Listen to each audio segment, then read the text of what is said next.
Oh no! Good thing that wasn't little Susie.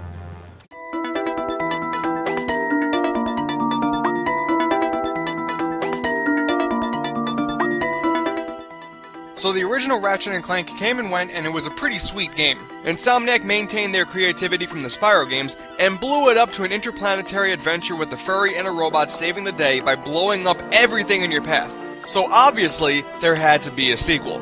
A year after the original, Insomniac dropped a freaking nuclear bombshell of a sequel with Ratchet & Clank Going Commando. And really, we're already starting off great. How great is a name like Going Commando? And I'll just say this right off the bat. This sequel is so freaking amazing, you may as well just go get a new pair of underwear after you play it. Alright, you gotta get this one. It's underwear, Going Commando, come on, I tried. Taking place right after the first game, Ratchet and Clank are chilling out back on planet Veldin. Oh, and hey, Ratchet has a new voice actor now. Awesome. Thankfully though, unlike the insanity in Sly Cooper with Carmelita, Ratchet's voice is similar enough to not make it a problem. Thank you. See, Sucker Punch, it wasn't that hard. While being interviewed on their life after their adventure, Ratchet explains that they really have been doing nothing else since. Then elsewhere in an entirely different galaxy, the CEO of Megacorp, Abercrombie Fizzwidget, is watching and decides that he can use their help. So basically, against their will, he warps them to his office and asks them to retrieve a stolen experiment for him. And hey, they were both bored and needed something to do, so no need to ask any questions. But what is this stolen experiment? A freaking fur ball with eyes.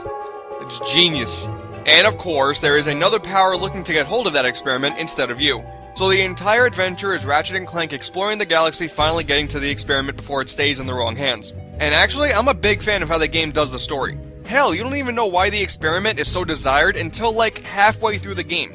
You're also not really on the hunt for some big antagonist. You don't know who's behind all this until right before the final boss. How often do you see that, especially in a platformer? And also, luckily, the wacky character interactions like the first game had are back and better than ever.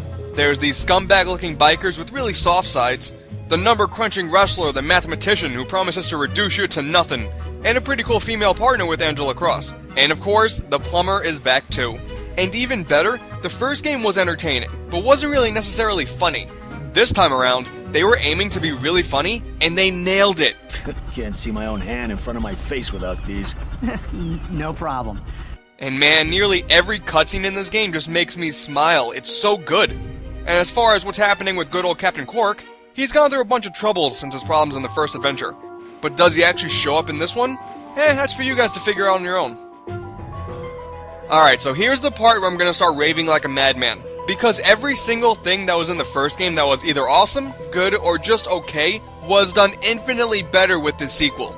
The gameplay style, on the other hand, is exactly the same. You're thrown into a bunch of different planets with a handful of linear pathways, and tons of stuff to blow up on your way from point A to point B, thanks to the weapons that you can pick up with the ton of bolts that are scattered around the universe. That much stays the same. And now I'll just start explaining every little thing this game improved. First off, Ratchet controls a whole lot better and a whole lot smoother.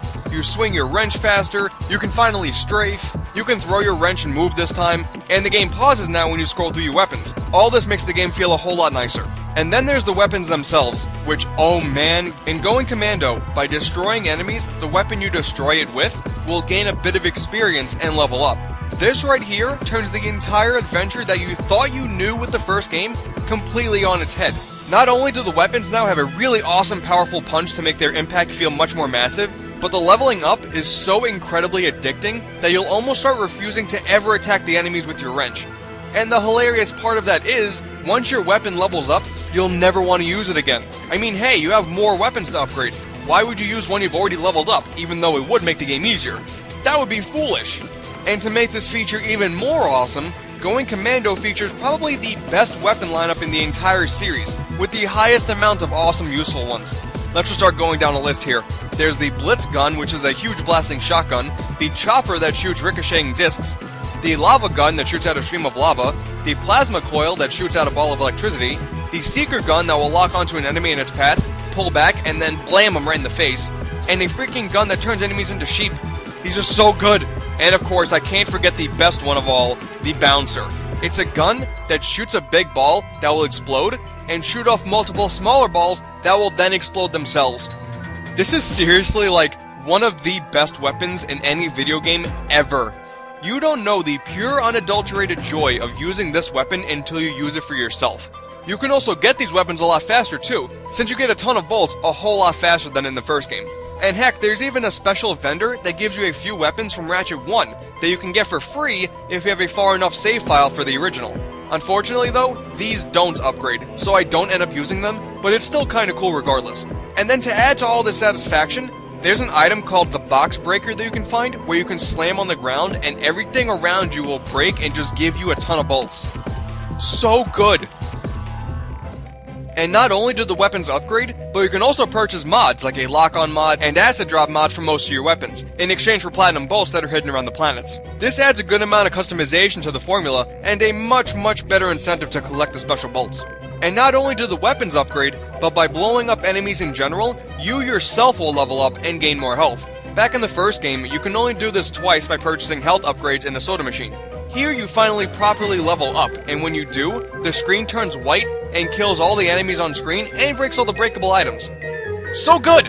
And you can also purchase armor for yourself at armor vendors spread across the planets. What's genius about this is that the difficulty is now affected purely by your choice of buying the new armor. Do you want to try being a ball buster and beat the game with only the first armor? You're almost clinically insane to even attempt such a feat, but you can do it. Enemies get pretty damn vicious as you progress though, so it's definitely in your interest to upgrade. The game even pulls a sweet bait and switch on you. There's a planet that's like a massive gauntlet of tough enemies that you would just assume is the final level, but then you beat the planet and you still have like an hour left to go. That's pretty awesome. Now of course there's plenty other stuff to break up the action. Firstly, the gadgets are back, like these swing, shot, and grind boots. And what's cool is now there are gravity boots that have a massive improvement over the previous game's Magna boots. Unlike the original, you can finally run full speed and jump while running on walls. Then there's also the Dynamo that brings up platforms to platform on, and the Therminator for some frozen and melted water puzzles, which, they're okay.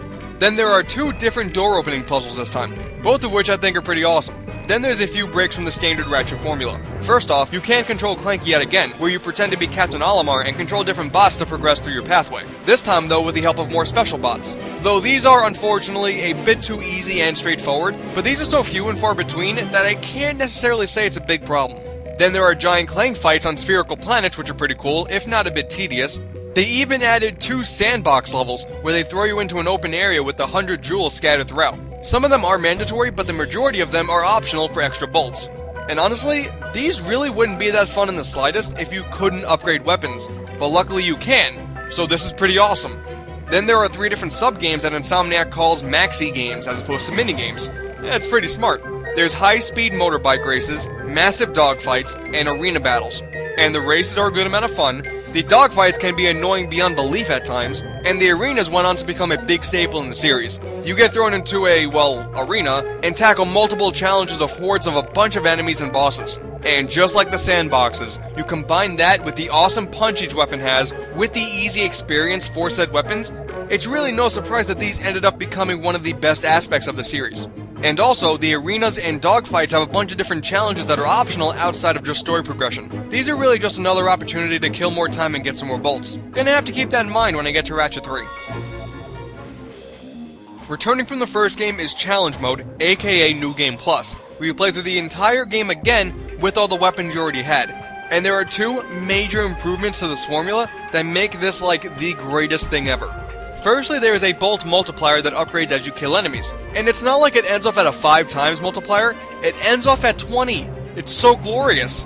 And then, with these excess bolts, all of the weapons you upgraded now have a further upgrade that you can purchase at a vendor and level them up yet again. The Rhino comes back also, as well as a new catastrophic weapon with the Zodiac.